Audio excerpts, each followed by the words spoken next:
Hello ಎಲ್ಲರಿಗೂ ನಮಸ್ಕಾರ. Welcome back to my YouTube channel. ಇನ್ನೂ ಯಾರೆಲ್ಲ ನನ್ನ ಚಾನಲ್ಗೆ ಸಬ್ಸ್ಕ್ರೈಬ್ ಮಾಡಿಲ್ಲ, ಪ್ಲೀಸ್ ಇವಾಗಲೇ ಹೋಗಿ ಸಬ್ಸ್ಕ್ರೈಬ್ ಮಾಡಿ ಆ್ಯಂಡ್ ನನ್ನ ಚಾನಲ್ಗೆ ಸಪೋರ್ಟ್ ಮಾಡಿ, ಲೈಕ್ ಮಾಡಿ ನಿಮಗೆ ಈ ವಿಡಿಯೋ ಇಷ್ಟ ಆಗಿದ್ದರೆ, ಆ್ಯಂಡ್ ಬೇರೆಯವ್ರಿಗೂ ಕೂಡ ಇದನ್ನು ಶೇರ್ ಮಾಡಿ ಸಪೋರ್ಟ್ ಮಾಡಿ. ಆ್ಯಂಡ್ ಇವತ್ತು ಬಂದು ಸೋಮವಾರ ಈವ್ನಿಂಗ್ ಟು ನೈಟ್ ರೊಟೀನ್ ಹೇಗಿರುತ್ತೆ ಅಂತ ತೋರಿಸೋಣ ಅಂತ ಈ ಬ್ಲಾಗ್ನ ಸ್ಟಾರ್ಟ್ ಮಾಡಿದ್ದೀನಿ.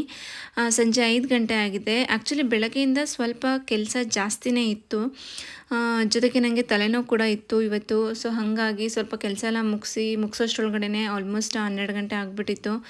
ಹಾಗೆ ಒಂದು ಟ್ಯಾಬ್ಲೆಟ್ ತೊಗೊಂಡು ಮಲ್ಕೊಂಡ್ಬಿಟ್ಟಿದ್ದೆ. ಮಲ್ಕೊಂಡು ಎದ್ದಾಗ ಒಂದು 3 o'clock ಆಗಿಬಿಟ್ಟಿತ್ತು. ಆವಾಗ ಎದ್ದೋಗಿ ನನ್ನ ಮಗಳಿಗೆ ಊಟ ಕೊಡೋಣ ಅಂತ ಹೋದೆ. ಪಾಪ ಅಷ್ಟರಲ್ಲಿ ಅವಳೇ ಊಟ ಎಲ್ಲ ಮಾಡ್ಕೊಂಬಿಟ್ಟಿದ್ಲು, ಅವಳೇ ಹಾಕ್ಕೊಂಡು ಊಟ ಮಾಡಿದ್ಲು. ಸೊ ನಾನು ಆವಾಗ ಸಂಜೆ 4:30-5 ಗಂಟೆಗೆ ಹೋಗಿ ಸ್ನಾನ ಎಲ್ಲ ಮಾಡ್ಕೊಂಡು ಬಂದು ಫ್ರೆಶ್ ಅಪ್ ಆಗಿ ಆಮೇಲೆ ದೇವ್ರಿಗೆ ಪೂಜೆನ ಮಾಡಿದೆ. ಸಂಜೆ ಪೂಜೆ ಹೇಗೂ ಮಾಡಬೇಕಿತ್ತಲ್ವ, ಸೊ ಒಟ್ಟಿಗೆ ಮಾಡಿಕೊಂಡೆ ಪೂಜೆನ. ಆ್ಯಂಡ್ ನಮ್ಮನೆ ಪಾಟಲ್ಲಿ ಒಂದು ಮಾವಿನ ಗಿಡ ಇದೆ. ಸೊ ಅದರಲ್ಲಿ ಒಂದು ಗುಬ್ಬಚ್ಚಿ ಮರಿ ಹಾಕಿದೆ, ಅದನ್ನು ತೋರಿಸ್ತೀನಿ ನೋಡಿ.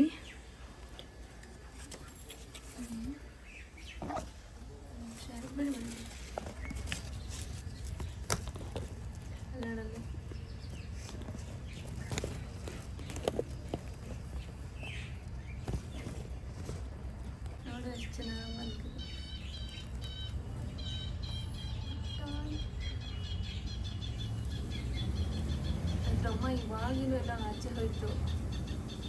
ಅಥವಾ ಬಂದಿದೆಯಾ ನೋಡಲಿ, ಅಲ್ಲಿ ಎಲ್ಲಿ ಟೀಕೆ ಅಂತಾರೆ, ವಿಡಿಯೋ ಮಾಡ್ತಾ ಇದ್ದೀನಲ್ಲ ಅದಕ್ಕೆ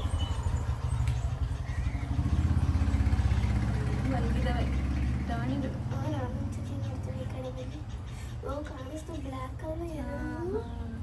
ಎರಡಿದೆ ನೋಡು, ಸೂಪರ್ ಅಲ್ಲ.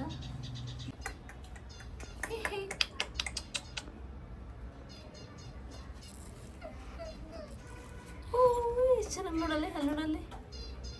ಇನ್ನೊಂದೇನಾಯ್ತು, ಇನ್ನೊಂದು ಮಲಗಿದೆ ಒಳಗೆ, ಅದು ಕಾಣಿಸ್ತಾರ. ಇದು ಒಂದೇ ಆಕ್ಟಿವ್ ಆಗಿದೆ, ಅದು ಮಲಗಿಬಿಡಿದೆ.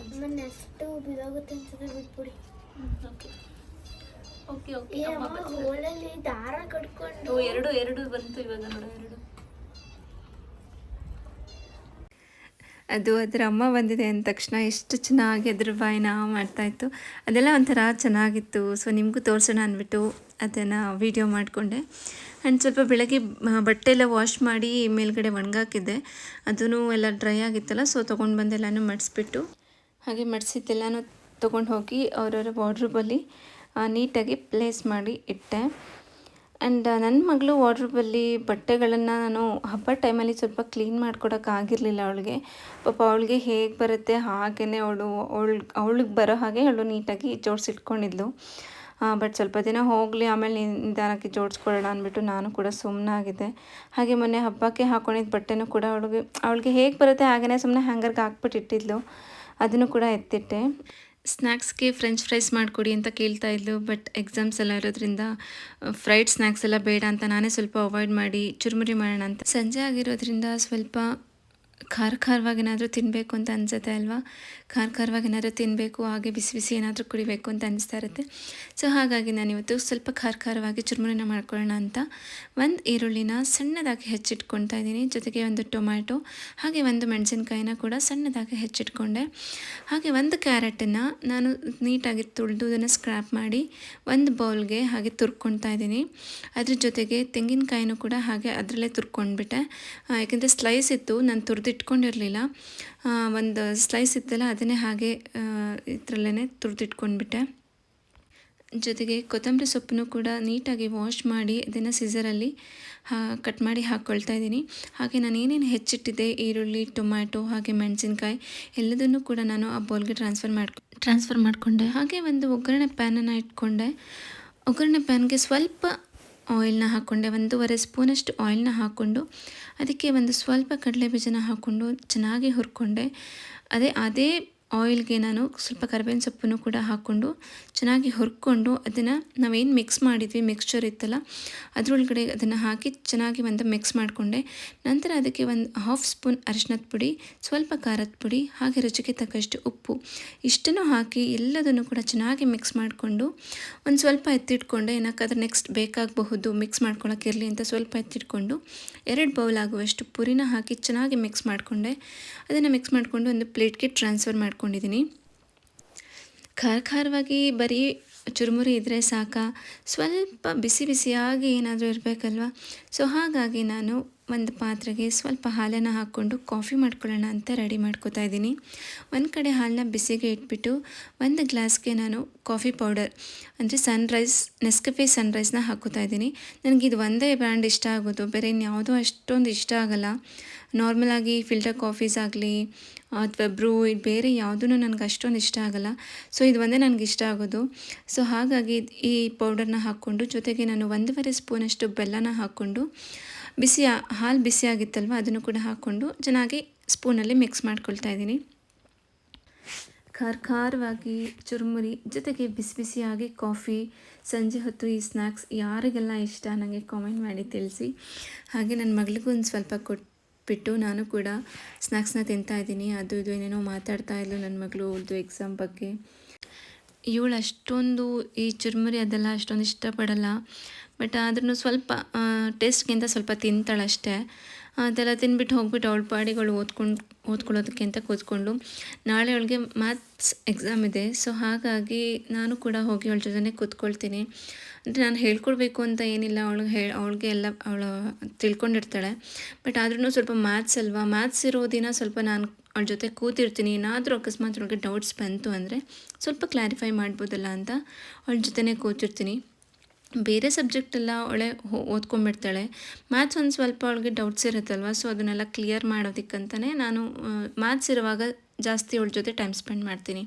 ಹಾಗೆ ಅವಳ ಪಾಡಿಗಳೇ ಓದ್ಕೋತಾ ಇದ್ಲು. ನಾನು ನೈಟ್ ಡಿನ್ನರ್ಗೆ ರೆಡಿ ಮಾಡೋಣ ಅಂತ ಹೋದೆ.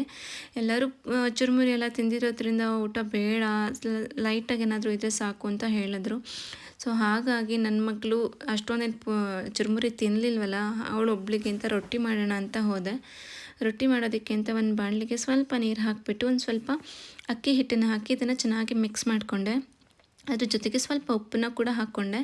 ನಂತರ ಅದು ಸ್ವಲ್ಪ ಗಟ್ಟಿ ಆದ ನಂತರ ಅದಕ್ಕೆ ನಮಗೆ ಎಷ್ಟು ಬೇಕು, ನನಗೀಗ 1 ರೊಟ್ಟಿ ಬೇಕಾಗಿದೆ. ಹಾಗಾಗಿ ಸ್ವಲ್ಪ 1 ಬೌಲಷ್ಟು ನಾನು ಹಿಟ್ಟು ಹಾಕ್ಕೊಂಡು ಚೆನ್ನಾಗಿ ಮಿಕ್ಸ್ ಮಾಡಿ ಅದು ಆ ಹಬೆನಲ್ಲಿ ಹಾಗೆ ಹೊಂದ್ಕೊಳ್ಳಿ ಅಂದ್ಬಿಟ್ಟು ಹಾಗೆ ಬಿಟ್ಟು ಹೋದೆ. ಒಂದು 10 ನಿಮಿಷ ಆದ ನಂತರ ನಾನು ಅದನ್ನು ಬಂದು ಚೆನ್ನಾಗಿ ನಾದ್ಕೊಂಡು ಸ್ವಲ್ಪ ನೀರು ಎಷ್ಟು ಬೇಕು ಅಷ್ಟು ನೀರನ್ನು ಹಾಕ್ಕೊಂಡು ಮಿಕ್ಸ್ ಮಾಡ್ಕೊಳ್ತಾ ಅದರ ಹದ ನೋಡಿಕೊಂಡು ನಾವು ಅದನ್ನು ಮಿಕ್ಸ್ ಮಾಡ್ಕೊಳ್ಬೇಕಾಗುತ್ತೆ. ಅದನ್ನು ನೀಟಾಗಿ ಮಿಕ್ಸ್ ಮಾಡಿಕೊಂಡು ನಾನು ಒಂದು ರೊಟ್ಟಿ ಆಗೋಷ್ಟು ಹಿಟ್ಟನ್ನು ತಗೊಂಡು ಅದನ್ನು ರೊಟ್ಟಿ ಮಾಡ್ಕೊಳ್ಳೋದಕ್ಕೆ ಅಂದ್ಬಿಟ್ಟು, ಇದು ಹೋಳಿಗೆ ಶೀಟ್ ಅಂತ ಸಿಗುತ್ತೆ. ನನಗೆ ಆ್ಯಕ್ಚುಲಿ ಪುಡಿ ಎಲ್ಲ ಹಾಕ್ಕೊಂಡು ತಟ್ತಾರಲ್ಲ ಆ ಥರ ರೊಟ್ಟಿ ನನಗೆ ಮಾಡೋಕ್ಕೆ ಬರಲ್ಲ.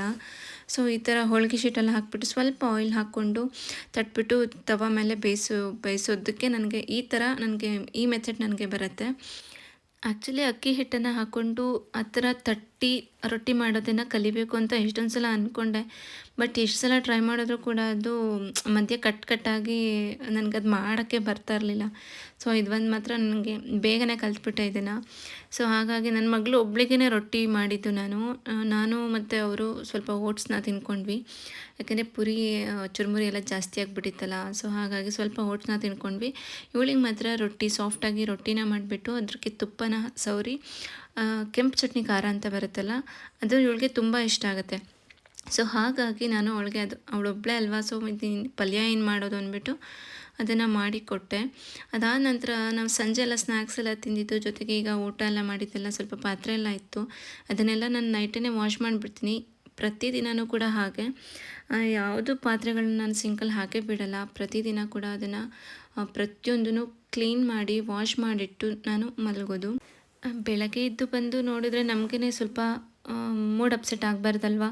ಏನೇ ಕೆಲಸ ಮಾಡೋದಾಗಲಿ ಬೆಳಗ್ಗೆ ಎದ್ದು ಬಂದು ತಿಂಡಿ ಏನಾದರೂ ಮಾಡೋದಕ್ಕೆ ನಮಗೆ ಒಂದು ಒಳ್ಳೆ ಮೂಡ್ ಬೇಕು ಅಂತಂದರೆ ನಾವು ನೈಟೇ ಪ್ರತಿಯೊಂದೂ ಕ್ಲೀನ್ ಮಾಡಿ ಪಾತ್ರೆಗಳನ್ನೆಲ್ಲ ತೊಳೆದು ಸಜ್ಜೆನೂ ಎಲ್ಲನೂ ಕ್ಲೀನ್ ಮಾಡಿ ನಾನು ಮಲ್ಕೊಂಡ್ರೇ ನಮಗೆ ಬೆಳಗ್ಗೆ ಎದ್ದು ಏನು ಕೆಲಸ ಮಾಡೋದಕ್ಕೂ ಒಳ್ಳೆ ಮೂಡ್ ಬರುತ್ತೆ. ಸೊ ಹಾಗೆ ಸಿಂಕಲ್ಲಿ ಪಾತ್ರೆಗಳನ್ನ ಬಿಟ್ಟರೆ ಜಿರಳೆಗಳು ಕೂಡ ಜಾಸ್ತಿ ಆಗುತ್ತೆ ಅಂತ ಹೇಳ್ತಾರೆ ಅಲ್ವಾ.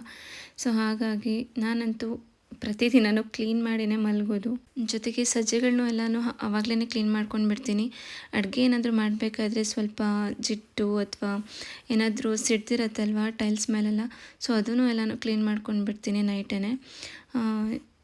ನೆಕ್ಸ್ಟ್ ಡೇ ಎದ್ದು ಬಂದು ನೋಡಿದಾಗ ನಮಗೆ ಒಂಥರ ಆ ದಿನ ಫ್ರೆಶ್ ಆಗಿ ಸ್ಟಾರ್ಟ್ ಆಗಬೇಕಲ್ವ. ಸೊ ಹಾಗಾಗಿ ನನಗೆ ಈ ಥರ ನನಗೆ ಮುಂಚೆಯಿಂದನೂ ಅದು ಅಭ್ಯಾಸ. ಹಾಗೆ ಬಿಟ್ಟು ನಾನು ಯಾವತ್ತೂ ಮಲಗಿಲ್ಲ, ತುಂಬ ರೇರ್ ನಾನು ಆ ಥರ ಮಲಗೋದು. ಆ್ಯಂಡ್ ಅದಾದ ನಂತರ ಕಿಚನೆಲ್ಲ ಕ್ಲೀನ್ ಮಾಡಿ ಬಂದು ಹಾಲಲ್ಲಿ ಸ್ವಲ್ಪ ಕೂತು ಎಲ್ಲ ಮಾಡಿರ್ತಾರಲ್ವ ಸೋಫಾ ಎಲ್ಲ ಸ್ವಲ್ಪ ಇದಾಗಿರುತ್ತೆ, ಮೆಸ್ಸಿ ಆಗಿರುತ್ತೆ. ಅದನ್ನೆಲ್ಲನೂ ಕೂಡ ನೈಟೇ ನಾನು ಕ್ಲೀನ್ ಮಾಡ್ಕೊಂಡು ಬಿಡ್ತೀನಿ.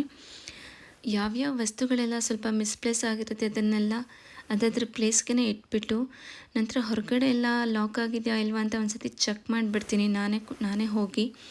ಒಂದೊಂದು ಸರಿ ಇವರು ತುಂಬ ಬ್ಯುಸಿ ಇರ್ತಾರೆ ಮತ್ತು ಸ್ಟ್ರೈನ್ ಆಗಿರುತ್ತೆ ಅಂದ್ಬಿಟ್ಟು ಮಲ್ಕೊಂಡ್ಬಿಡ್ತಾರೆ, ಕೆಲವೊಂದು ಸತಿ ಲಾಕ್ ಮಾಡಿರಲ್ಲ. ಸೊ ಹಾಗಾಗಿ ಒಂದು ಸತಿ ನಾನೇ ಚೆಕ್ ಮಾಡ್ತೀನಿ. ಲಾಕ್ ಮಾಡಿರ್ತಾರೆ ಕೆಲವು ಟೈಮ್ ಮಾಡಿರಲ್ಲ, ಮಲ್ಕೊಂಡ್ಬಿಡ್ತಾರೆ. ಸೊ ಹಾಗಾಗಿ ನಾನೇ ಹೋಗಿ ಲಾಕ್ ಮಾಡ್ಕೊಂಡು ಬಂದೆ. ಇವತ್ತು ಕೂಡ ಹಾಗೆ ಮಲ್ಕೊಂಡ್ಬಿಟ್ಟಿದ್ರು, ನಾನೇ ಹೋಗಿ ಲಾಕ್ ಮಾಡಿ ಬಂದು ಡೋರ್ ಕೂಡ ಎಲ್ಲನೂ ಲಾಕ್ ಮಾಡಿಕೊಂಡೆ. ಹಾಗೆ ನನ್ನ ಮಗಳದು ಕೂಡ ಅಷ್ಟರಲ್ಲಿ ಓದಿಲ್ಲ ಆಗಿತ್ತು. ಅವಳು ರಿವಿಷನ್ ಎಲ್ಲ ಮಾಡ್ಕೋತಿದ್ಲಲ್ಲ, ಬುಕ್ಸ್ ಎಲ್ಲ ಸ್ವಲ್ಪ ಅಲ್ಲಿ ಮಾಡ್ಕೊಂಡಿದ್ಲು, ಅದನ್ನೆಲ್ಲ ಅವಳು ಕೂಡ ಕ್ಲೀನ್ ಮಾಡ್ಕೋತಾ ಇದ್ದಾಳೆ. ಎಕ್ಸಾಮ್ಗೆ ಪಕ್ಕಾ ಪ್ರಿಪೇರ್ ಆಗಿದೆಯಾ? ಔಟ್ ಆಫ್ ಹೇಗಾದ್ರೆ ಅಬ್ಬೋ ನೋಡೋಣ.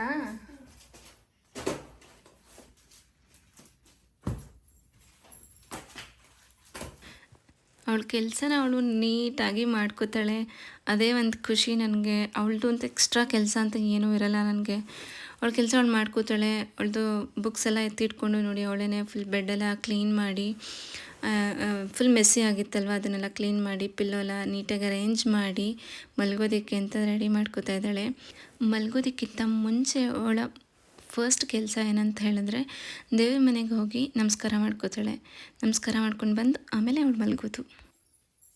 ಇದಿಷ್ಟು ಇವತ್ತಿನ ನನ್ನ ವ್ಲಾಗ್ ಆಗಿರುತ್ತೆ. ನನ್ನ ಈ ವಿಡಿಯೋ ಇಷ್ಟ ಆಗಿದೆ, ನನ್ನ ವಿಡಿಯೋಗೆ ಒಂದು ಲೈಕ್ ಮಾಡಿ, ಹಾಗೆ ನನ್ನ ಚಾನಲ್ಗೆ ಸಬ್ಸ್ಕ್ರೈಬ್ ಮಾಡಿಕೊಡಿ. ಪ್ಲೀಸ್ ನನಗೆ ಸಪೋರ್ಟ್ ಮಾಡಿ. Thank you so much.